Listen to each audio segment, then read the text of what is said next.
Yo, welcome in guys to the ultimate Forewarned beginner's guide. In this guide I'm gonna show you the basics of the game, all the interactions and how the Mejais work and how you can counter them. This will give you the best possible start, so you don't even need to read the tutorial in the game. In case you don't want to get spoiled and figure this stuff out yourself, I've put the Mejai guide at the end of this video. And to clear this up right at the beginning, Mejai is the description for the spirits in the game. First off, let's see what the goal of this game is. As you may already know, Forewarned is a 1 to 4 player co-op horror game where you have to investigate and survive. So the main goal of this game, and this is also the main objective in every game, is to go into a tomb, figure out the ghost depending on the interactions you see, lock in the Mejai to get into an inner tomb, get the relic and try to get out. The relic is an ancient artifact that is lying in a coffin in the inner tomb. So once you know the Mejai of the game, you go to the inner tomb door, lock in the spirit, press the red button and get into the inner tomb to get the relic. The Mejai will be in spiritual form until you get that relic. Once you get the relic, it's going to manifest and it's basically starting to hunt. The only way to get out then is to find the randomly spawned blue lever in the level. This blue lever will open the front door that has been closed once you got the relic. Then you just have to get out, run to the jeep and get out of the game. Be warned though, if you lock in the wrong Mejai, you will not get access to the inner tomb. You will get damaged, the front door closes as well and the Mejai starts hunting. Besides this main objective, you can also do a lot of optional objectives. There are collectibles you can gather such as gold piles, lore pages or rare artifacts. These collectibles are laying around randomly in the level. And every level you go in is randomly generated. The collectibles could also be hiding in trap rooms or secret rooms. For the spike trap room, for example, you can get a metal detector that you can buy later on in the lobby. But to buy this metal detector you need to gather a lot of gold. There's an easy way to gather gold in the beginning. You just go into the tomb, get all the gold and get to the jeep and leave. I'm gonna explain the shop and the items later on in this video. As for the treasure rooms, you need to find 2 red levers that have the same symbol on it. There's one caveat: in multiplayer you have to pull both levers almost at the same time. Once you pulled both levers with the same symbol, a wall should go down, opening up a secret room with a lot of gold in it. This room can also spawn randomly on the map, so keep searching for it once you pulled both levers. There's also optional objectives that you can see either in your journal or in the tent. For example, you need to prove that the Mejai exists, and for that you just need to take a photo while the ghost is manifested. Or you need to photograph the inner tomb. Or you have to get a royal mummy shot. Royal mummies have a blue skin under their toilet paper, and they are usually located at a real special sarcophagus. Or you may need to document hieroglyphs. They are obvious wall paintings in bright red, and you just have to take a photo of them and you're fine. Or you need to gather evidence of remains. And that one is very simple. There are mummies around in coffins that are upright. Just open them and take a photo of them. Or you need to verify past explorations. That one is also very simple. You just take a photo of the skeleton that is laying around. If you cannot find the skeleton, try the trenches. Sometimes it's laying down there. To get all these objectives at the start of a game, you have to use the laptop that is in your tent. Just activate it and it will download all your objectives into your journal. This game has 4 difficulty settings and it ranges from easy to brutal. On easy you have unlimited time to investigate and to figure out what Mejai you are dealing with. On every other difficulty setting you will have limited time. When the time runs out, the ghost will manifest and it will start hunting. You will have no chance to get into the inner tomb anymore. One other tip I have for you: if you want to take a safe photo of the Mejai, do this at the front door when it's open. The Mejai cannot pass the front door, so you're safe when you're outside. Before we go to the Mejai interactions, let's have a look at the items in this game. If you start this game fresh, you will only get 4 items. And that is a lighter, a flashlight, a torch and a photo camera. Now that's not a lot of items, and you can also not gather all evidences with these 4 items. So the game has implemented a shop where you can buy new items for gold. That's why I'm suggesting that you do the first few games just looting the tomb. Once you gathered some gold, go into the little side room in the lobby with the huge TV on the wall. There you will find the Archeo Bay, which is probably something like eBay where you can buy some stuff. A lot of the items that can be bought here can also be upgraded. The hard hat will give you a default flashlight over your normal flashlight. So it's a basic light that you have without even holding a flashlight. The smartwatch will allow you to communicate with your teammates. The photo camera can be upgraded to hold more photos. And the flashlight can be upgraded to shine brighter. And the same goes for the torch. The compass will allow you to gather magnetic distortion evidence. The Geiger counter will allow you to gather radiation evidence. The metal detector will help you to navigate through spike trap rooms. It can also be used to detect metallic signatures. The handheld radio will help you to find your way in the tomb. I usually drop it in the entrance area so I find my way back. And it can also be used to distract one of the Mejais. The tablet will help your teammates to see your footage in the tent. And it can also be upgraded to have night vision, which is pretty useful. The radar system is the one you see in the tent. It shows you a map of the tomb. In the shop you can upgrade it so that it shows you a bigger area. The radar sensor, on the other hand, can be used to gather radar evidence. And the hacker amulet can be used for protection against one of the Mejais. There are also other items that seem to be out of stock, so I think they will come with a later update.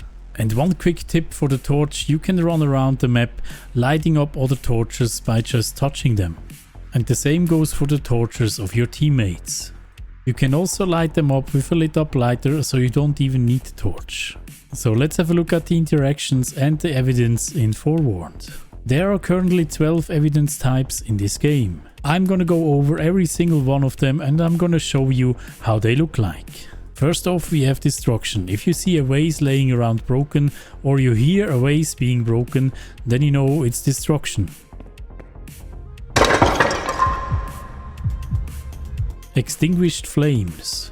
If you go in with a torch or you light up a torch in the tomb and it's being extinguished, then you know it's extinguished flames. Reanimation. If you see one of the mummies in the coffins come alive, or you see the 3 statues turning around, then you know it's reanimation. Magnetic distortion. If you see or hear your compass spinning around, then you know it's magnetic distortion. Voices. If you hear either deep or whispering voices, then you know it's voices. Radar. You need to set up a radar sensor in the tomb and go up to the tent to see radar evidence. If you hear that classic fasten your seatbelt sound, then you know it's radar. Tremors. If you hear a loud shaking sound, then you know it's tremors.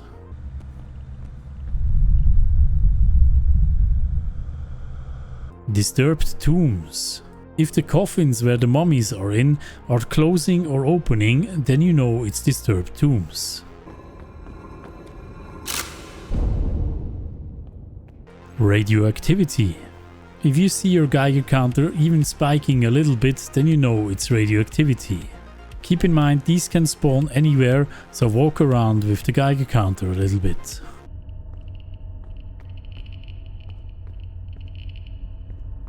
Metallic signatures. According to the dev, you can get metallic signatures by pointing your metal detector at the spiritual form of the Mejai. And I said according to the dev because I wasn't able to get it yet. The spawn of this evidence seems to be extremely rare at this point. Footsteps. That one is pretty easy. Once you hear loud footsteps, you know it's footsteps evidence.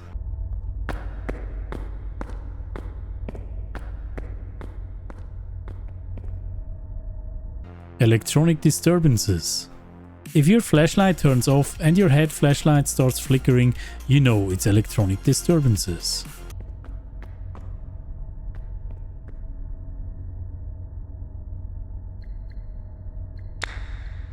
All these evidences seem to spawn randomly, so you just need to walk around or stay at one place and they will come to you basically. Once you locked in enough evidence, it will filter out the Mejai and present it to you on the right side. You can also check the Mejai's evidence in the Research tab. Under Saw Traits Spiritual, you see all the evidence listed. You could also just look at the symbols all over the Research node. The cat traits on the right side of this Research node are the abilities of the Mejai during the manifestation. I will come back to these abilities later in this video. Be aware, even though the Mejai is not manifested in the first phase, it can still hit you if you are standing still. You can see the Mejai as a little cloud floating around. Don't go too close to that cloud, and also do not stand still, otherwise you will get hit. Before I go to the Mejai guide, I want to give you a quick rundown of the PvP abilities in this game. If you die in this game, you get revived as a mummy. The game lets you choose between a blue door and a red door. If you choose the blue door, you are choosing to help your teammates. You will have increased vision and you can guide your teammates to treasure. If you choose the red door, however, you can troll your teammates. You can attack and hit them until they die. Be very careful though, these mummies are incredibly weak. One of the players only have to touch you with a torch and you're gone. So these PvP options are really only designed for hit and run actions. So let's have a look at the final part, the Mejais themselves.